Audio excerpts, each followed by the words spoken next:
When you're craving real Jewish deli food, there's nothing like Nana's Deli, a New Jersey legend since 1981. For over 40 years, Nana's has been serving up the classics, their famous tuna, sloppy joes, piled high pastrami, homemade soups, and fresh salads. You can grab your favorites to go from either Livingston or Jersey City, but here's something special. The Livingston location now features a full-weight service in the bistro where you can sit down, relax, and enjoy your meal hot and fresh. Every bistro order even comes with Food Czar flats. And here's the insider deal. If you dine in and mention Food Czar, you'll get 20% off your entire check. So whether you're in Livingston or Jersey City, stop by Nana's Deli and taste why they've been a Garden State favorite for more than 4 decades. Visit nanasdeli.com for menus, hours, and locations. This episode was brought to you by Aesthetica Med Spa. Hey everyone, I have to tell you about someone who has completely transformed my skin. Diana Joseph, founder of Aesthetica Med Spa right in Livingston, New Jersey. Diana is a master esthetician and skincare expert with over 20 years of experience. She stays on top of the latest skincare innovations and technologies, offering treatments like Hydrofacial MD, Morpheus 8 microneedling, corrective chemical peels, IPL, permanent hair removal, and so much more. But what really sets her apart is how personal she makes every treatment. Diana customizes each service to your skin's needs and gives you the knowledge to maintain results at home. So if you're in Livingston or nearby, do yourself a favor and book a visit at Aesthetica Med Spa. Experience where expertise meets passion with Diana Joseph. Your skin will thank you. Mention Food Czar podcast to get a 20% discount off your first service. For more information, go to aestheticamedspa.com.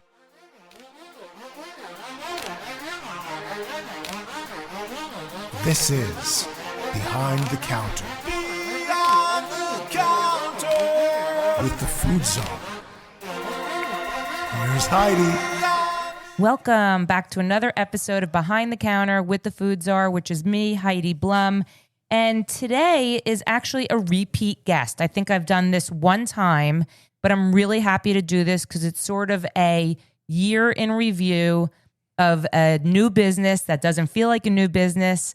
But we are sitting with Dom Calise of Bucky's Pizza here in Chatham, New Jersey, very close to your anniversary of when you opened a year ago. Yeah. Thank you for having me again. I appreciate it. It's my pleasure. I think it's fun. I was just at your anniversary party, which was amazing. You had a lot of other small business vendors like Little Andy's Burgers and Milk, Sugar, Love Ice Cream, and Crew, which is also here in Chatham. And then the girl that makes the cookies, I don't remember what her name was. Sweet Grace Bakes. Sweet Grace Bakes, Yeah. and Sunny's Seltzers. Yep. So a lot of small businesses came here for your celebration, and it was awesome. Yeah, I almost thought nobody would show up, and we didn't have enough space, which is probably going to be a common theme in this podcast. So, well, we'll see. I think let's go back to a year ago. And actually, I looked when your episode dropped, and it was, I think I just said November 19th, 2024. You opened the doors to Bucky's Pizza here in Chatham on October 31st, 2024. And I actually remember saying, God bless, because who opens up a pizza shop on Halloween? Yeah, we had no choice, but it worked itself out. So when we sat for the interview, I remember specifically we were in a different booth. We were in the main dining room. And I remember the stress coming out of you, the emotions. I think you were almost on the verge of tears, if not tears. I think I did cry on your podcast. I hate to remind you of it, but it's fine. But it just speaks to the amount of stress you were feeling in the moment. And for anyone that's listening and didn't listen to the first episode, let's regroup and sort of go back in time a little bit so people understand about Bucky's and who you are and all of that. So, Dom, why don't you give a little rundown of your previous history and Bucky's? Yeah. So I worked in corporate America for over a decade in talent acquisition. I worked for a number of ad agencies and tech companies. And, I built the framework around hiring and helped scale businesses. And as time went on, I lost interest in that business. it kind of felt like a thankless job. And during COVID, when everybody had a little bit more time, I started making pizza. Then I started making sourdough bread. Then it became sourdough pizza. And all my family and friends wouldn't let me stop making it.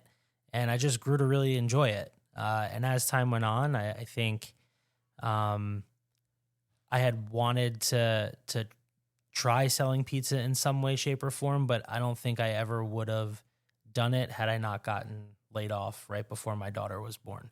And I feel like that was kind of like the moment that just kind of like started everything. And I was like, what do I want to be remembered for? This, I've worked hard my entire life, and it paid off in some ways, but I just felt like I was missing something. So we went out, we started in parking lots. We did that for about a year and a half. We stumbled on the space that we're in today. We put a little TLC into it. It took us about 4 months to turn it around. And we opened on Halloween because I ran out of money and I had no other choice. And it's been a year.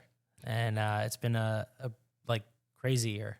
To be frank, I was gonna say, so you're downplaying that you opened up in some parking lots. You came onto the scene at some breweries, right? Autodidact, yep. Twin Elephant, and you came out and what's the other place in Madison? Sunday Motor Co. Yeah. So you came on like a fury, in my opinion, as someone who's like on Instagram all the time. All of a sudden, every person was buzzing about Bucky's. It was like you had a cult following. Do you agree? Yeah, I think a lot of that has to do with the businesses that helped us start, right? Yeah. And I think going back to our anniversary party, like Sunday Motor Co., Twin Elephant, Autodidact, they gave me a shot to try and do something. And, with Little Andy's specifically, I kind of want to give back and, give people opportunities in different areas, because sometimes what we learned doing the pop-ups is it might take off in one area and not the other. So without really testing the market and seeing what fits, you don't know what's out there, right? So when you say one area, do you mean like physical location or just I one brewery to the next brewery? I think it's like the location that you're in, right? Yeah.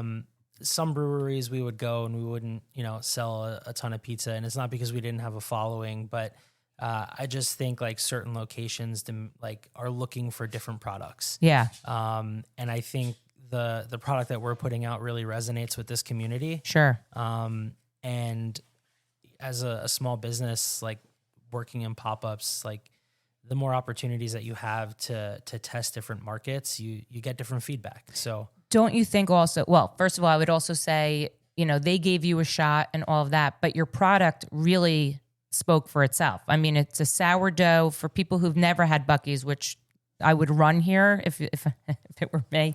But it's a sourdough square pizza. It's just so special. I'm not even going to explain it well. It's a sourdough square pizza that's 6 slices, and it's perfection, in my opinion. The cacio e pepe, I say, whenever somebody comments about your pizza, I'm like, it is my kryptonite. It is so perfect and delicious. But I would say sourdough pizza was also having a moment-ish when you were opening. There was a few places, right? But Bucky's always stood at the top of that. Yeah, and I think that goes back to when I started making pizza too. There wasn't a ton out there on sourdough pizza. Obviously, you had Dan at Raza who was doing it. And I think, he kind of was one of the pioneers in it. But there wasn't a lot that was out there on how to make it work, right? And, following sourdough bread recipes, the way you treat pizza dough is different than the way that you treat bread. So we kind of had to figure all that out as time went on, because it wasn't well documented. And you're also known, I would say, to have use the best ingredients out there, right? Yeah, that's really important to us. We don't use any seed oils in any of the products that we serve.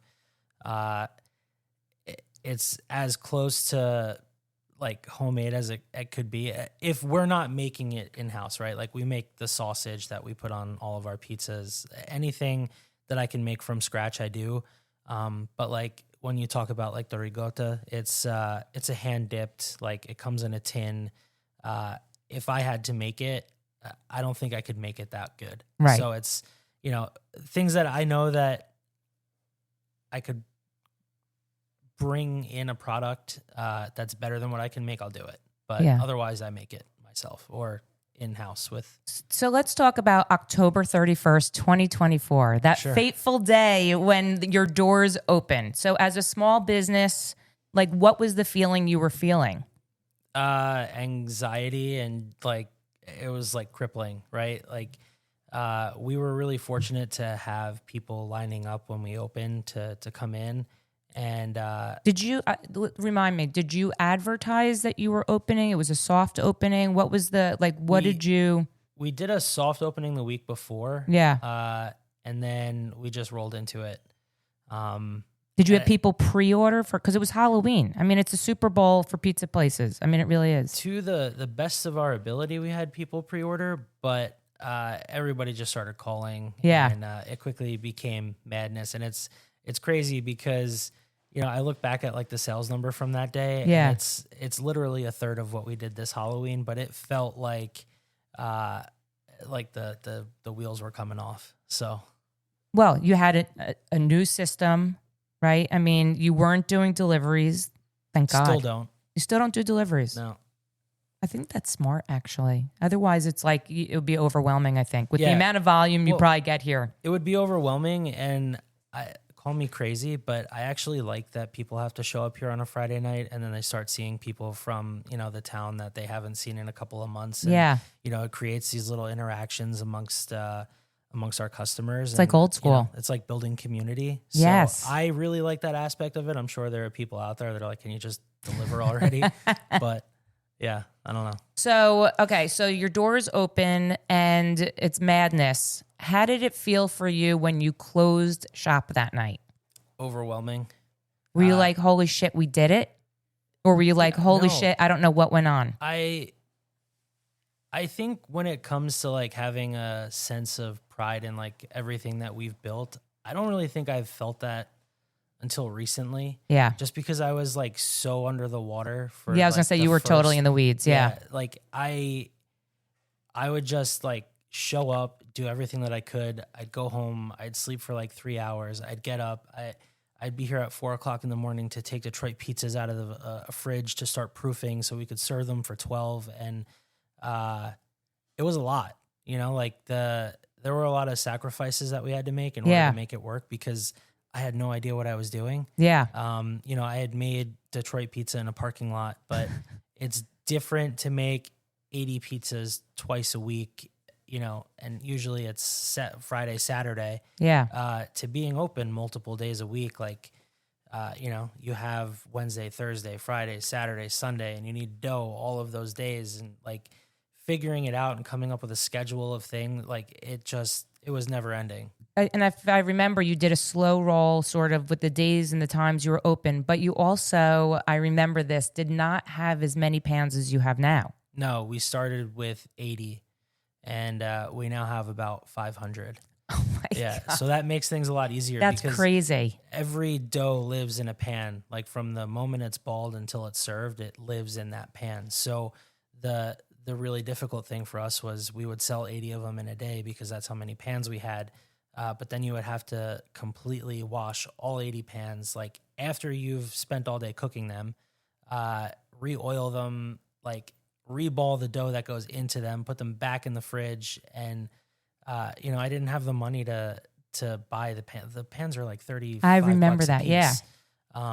So it was a big investment at the time. And, people were getting like angry that like they don't make enough pizza. I don't understand why. I Like, remember people. I know it was. I think it was because people wanted your pizza, and they got frustrated probably in the beginning. And those are the growing pains, right? Yeah.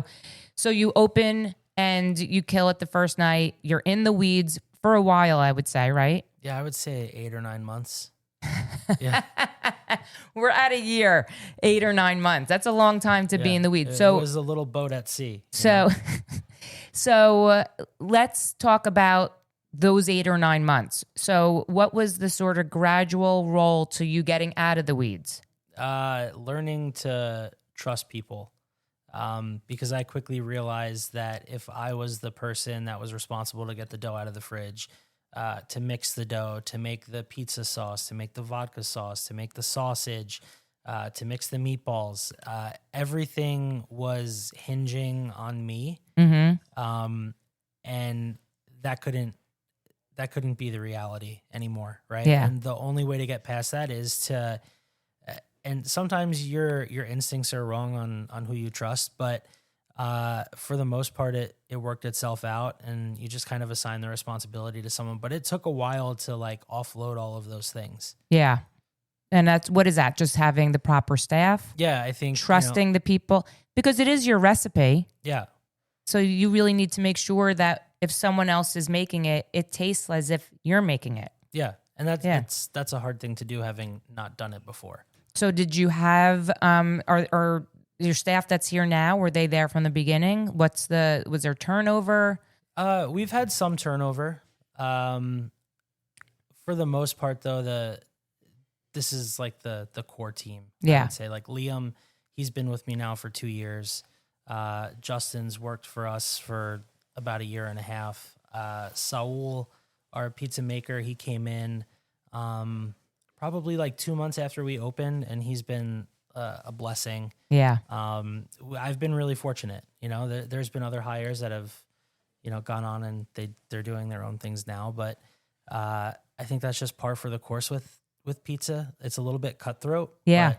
But, I just feel like even with like safeguarding recipes, like someone can take what I do and they can go and do it and put their own spin on it.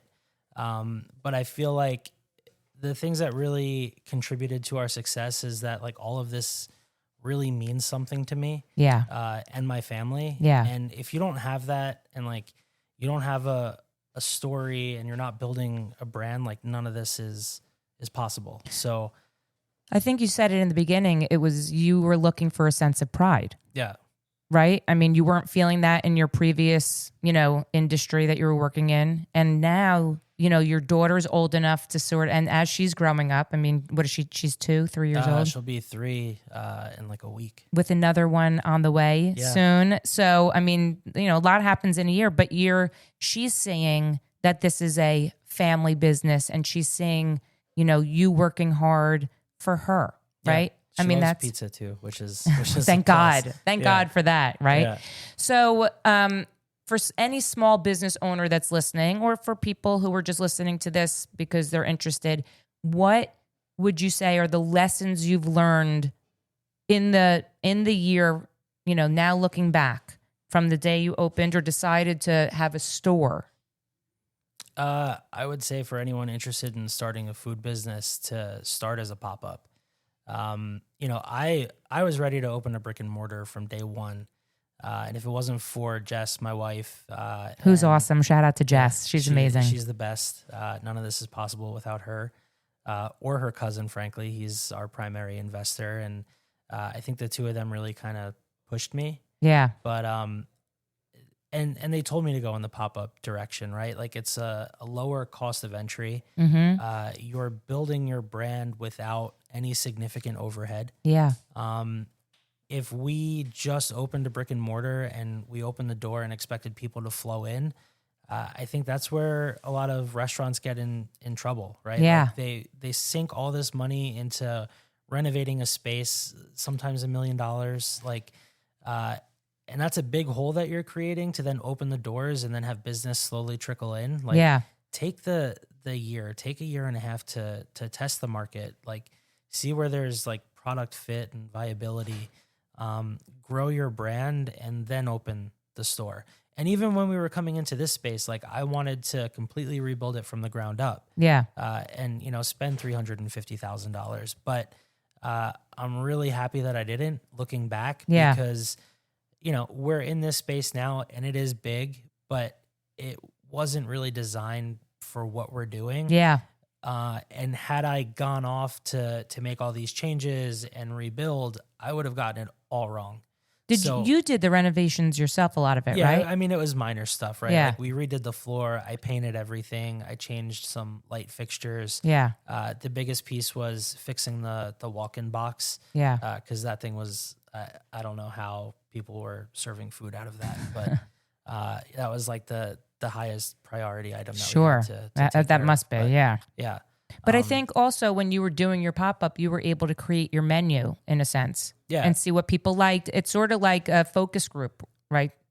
Yeah, I mean, like we would just try different pizzas, and most of them landed though. So I don't They're know. that good. Yeah, and it's weird. Like I don't really consider myself a chef, right? Like I think I just cook the way that my mom, my grandmother did, and like the people around me. Yeah. And I just really enjoy serving food to people. I think that was my family's love language growing up. So Sure. this is kind of an extension of that for me. So Let's talk about when your grandmother came here. I think that was the sweetest thing Yeah. ever. So your grandmother, where does she live? Where does she live? They live in Brooklyn. Okay. So my grandfather is 94. My grandmother is 93. They still live on their own in Sheepshead Bay. God bless. And yeah, they're thriving. So she came here to cook with you. Yeah. And that was a special moment for me because like growing up, I would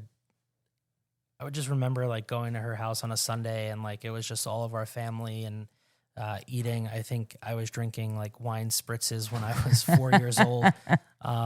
But like that's kind of what we were trying to make Bucky's feel like. Yeah. Well, it does feel like that, especially when people know you. They know Jess when she's here. I mean, you feel that. And I think having your grandmother here, for me, that was when you were like at the top in this year, Yeah. I mean, that she came in and she, you were relaxed enough that she can come in and cook with you. I thought that was like such a sweet moment. Yeah. I don't know. It felt very like, I don't know. It signified Yeah. something to me. It was Yeah. it was a really great moment for me. Yeah. I wish I was closer to my grandparents, but like as time goes on and you get older, and, Yeah.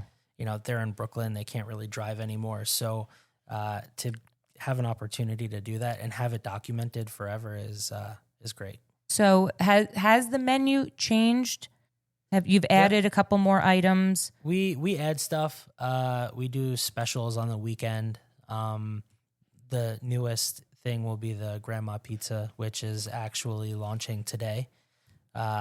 Today is November 5th. Yeah. So I brought my grandmother in to film a grandma pizza video so we could launch the video. So and cute. Then, the byproduct of that was our meatballs are my grandmother's recipe.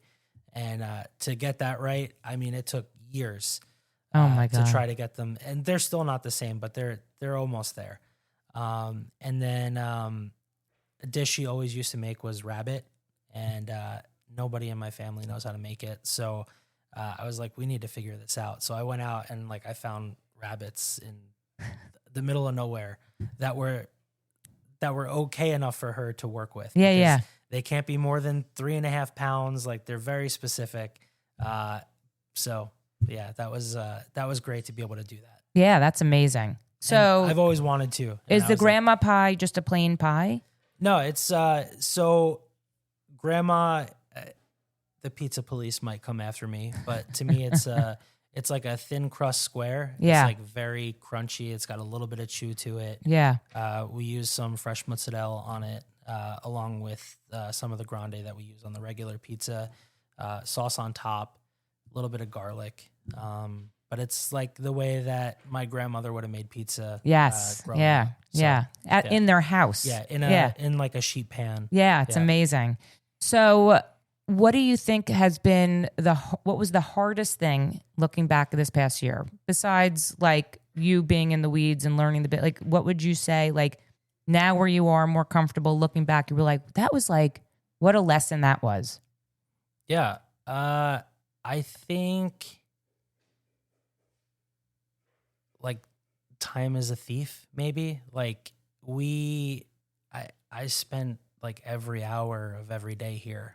And I miss a lot. Like my daughter's young. Mm-hmm. I feel like I could have been home more, Yeah. but trying to create a little more balance. It was hard in the beginning, but I did everything I could to try to get to a place where I am now, where I feel like I can breathe. Yeah. And, like I said, like, I think for the first time recently, I've been able to step back and like be proud of what we've built. Yeah. So, and what would you say was in the past year, what's the best moments? Top 3 moments. that's tough. Opening day. Yeah. Probably the anniversary. Yeah. It's amazing. I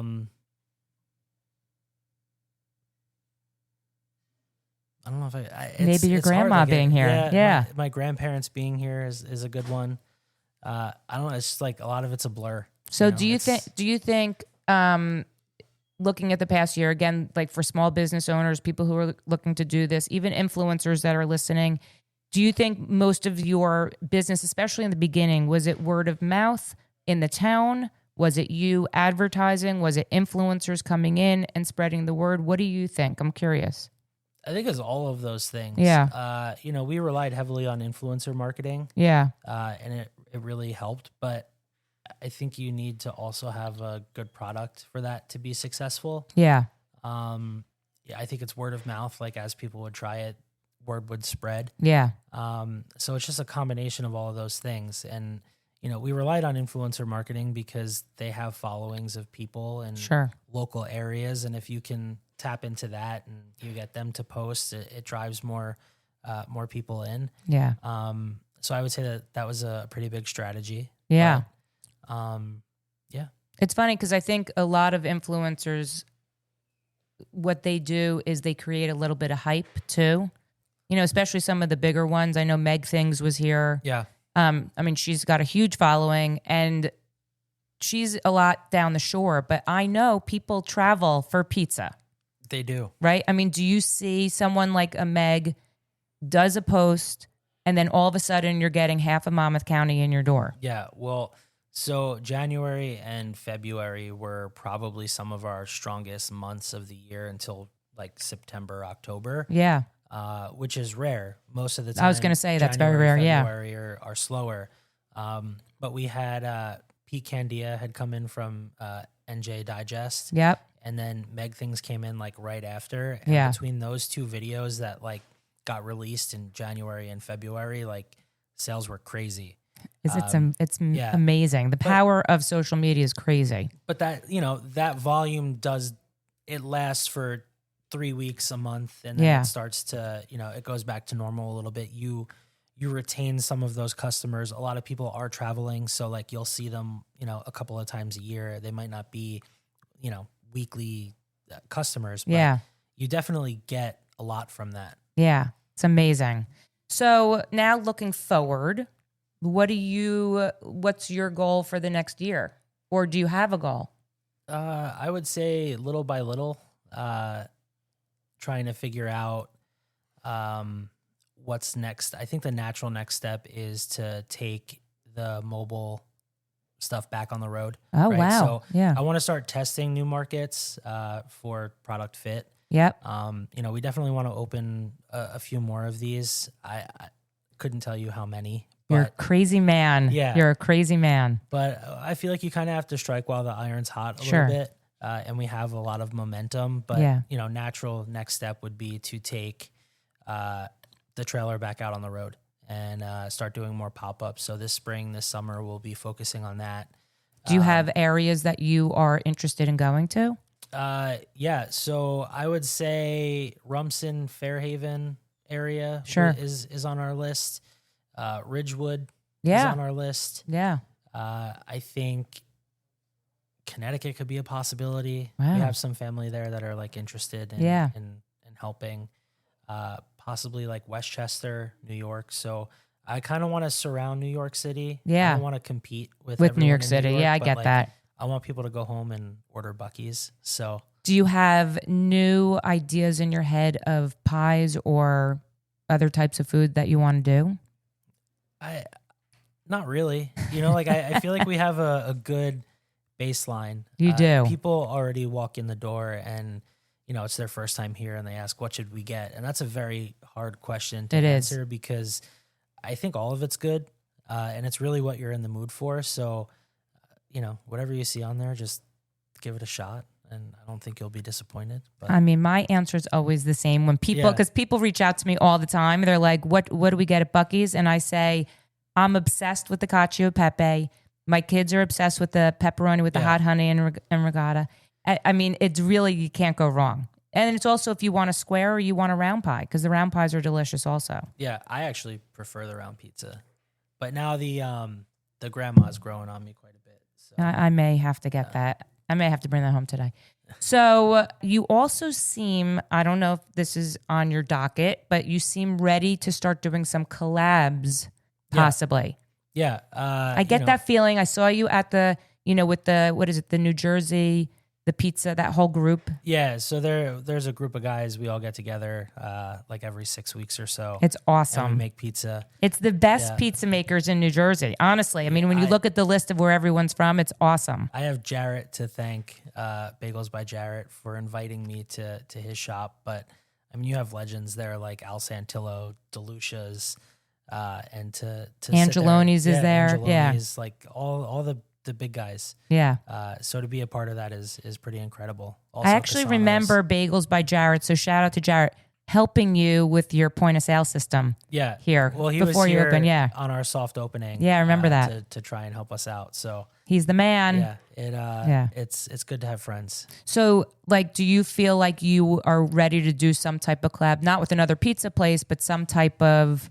Yeah, I think from like a marketing perspective, we've kind of, I don't want to say exhausted the influencer marketing, but I mean, almost all the New Jersey food influencers have been here. Yeah. I think the natural next step is finding brands that we identify with and partnering with them to spread the word wider. Yeah. So that's kind of going to be part of that next year. So in addition to testing new markets with mobile, like looking into location number 2, making changes in this physical space to allow us to produce more pizza, and then finding more marketing and, collaboration opportunities.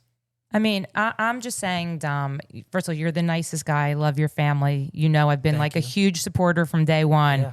And to see you sitting here so relaxed, honestly, and to remember where you were a year ago, so stressed out. I mean, I remember leaving here and being like, I'm so nervous for you. I was so nervous for you.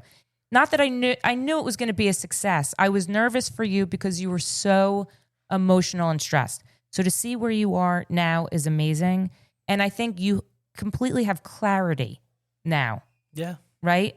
Like what this space means to you, what the name Bucky's means to you, what the product means to you, and then also like what it means for you in the big picture of life. Yeah.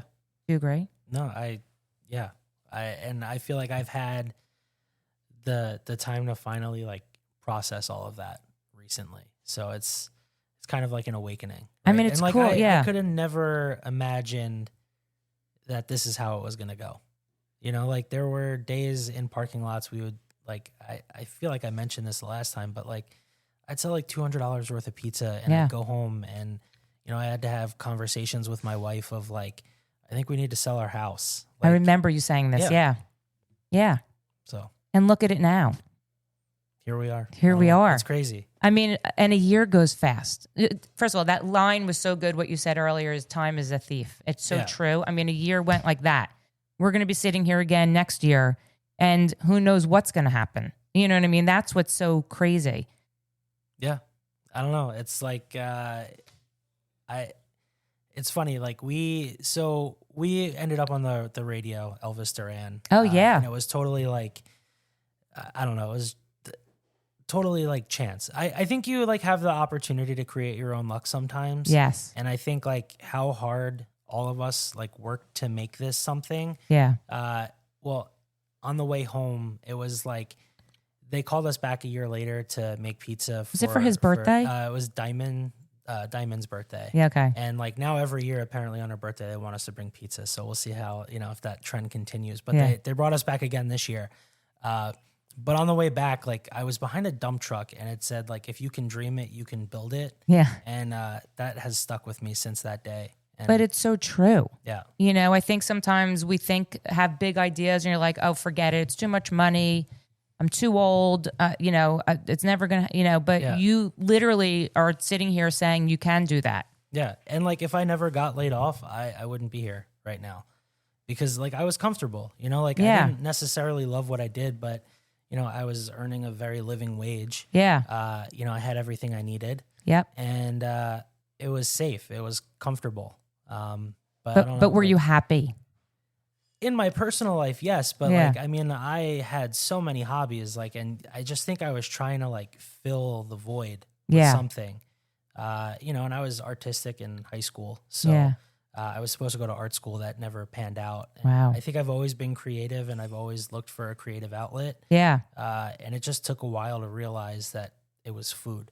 It's amazing. So, I mean, it's pretty cool. Like for me, I've never, I interview, so many restaurant owners, chefs, all of that, but to sit down with you and be with you from the beginning and then a year later, it's so interesting. And like I said, sitting across from you and seeing the difference, like your body language, your tone, all of it, your messaging, everything. It's amazing for me to see. It's cool. I mean, I'm burning on the inside, but I try not to show it outside. No, you're good. Listen, you're driven. I think you're a perfectionist. Yeah, a little bit. A little type A. Yeah. But you have to be. My wife would argue the type A thing. Here. I'm passive. You're passive, but here you're type A. I mean, saying that it's hard for you to hand off your recipe to some, that's a control thing. Yeah. Yeah. It's okay. It's not a negative. It's a positive. I'm type A. Look at me. I'm just kidding. Dom, I think it's amazing. I'm so excited for you just to see how successful the past year has been for you. Thank you. And like we both said, the anniversary party sort of was a culmination of that. And just to see the community come together, which was awesome. All the vendors you had who I listed, awesome. And it's a celebration of you, your family, and what you've built here. So it's amazing. Thank you. And thanks for having any interest in us at all. So following along. I mean, for me, it's a pleasure. I hope that people out there are listening and know if they haven't tried Bucky's, they need to try Bucky's. Yeah. I mean, right? We're here with a grandma pie out today. Yeah. But I'm excited to see where next year when we're sitting here, what happens. Yeah. I don't know. I've always been take it a day at a time. So, I can get ahead of myself pretty quickly. But listen, step by step, day by day, slow and steady wins the race. Yeah. That should be on the back of a dump truck. It might be. It may be. Yeah. Dom, thank you so much. Happy 1 year thank you anniversary. So much. You're the best, and I only wish you the best in the year ahead. 2026, let's get it. All right. All right. Thank you. Thank you. If you are hearing this message, I want to thank you so much for tuning in. I'm truly grateful for you and this opportunity. The purpose of the Behind the Counter podcast is to bring food, people, and community together. I hope you'll return for more episodes and explore with me. I want to personally thank Fran Linnell of Design 68 for my amazing Behind the Counter podcast logo, and Travis Lohnberg for my awesome Behind the Counter music, and all the guests that take their time to sit and talk with me. I hope you enjoyed this episode, and if you did, please leave a review on Spotify, Apple Podcasts, or wherever you hear your podcasts. If you'd like to support the Behind the Counter podcast, please subscribe, share with your friends and family, and you can follow me on Instagram at Heidi Blum. If you have any feedback or stories that you want to share, you can email me at foodsarbtc@gmail.com.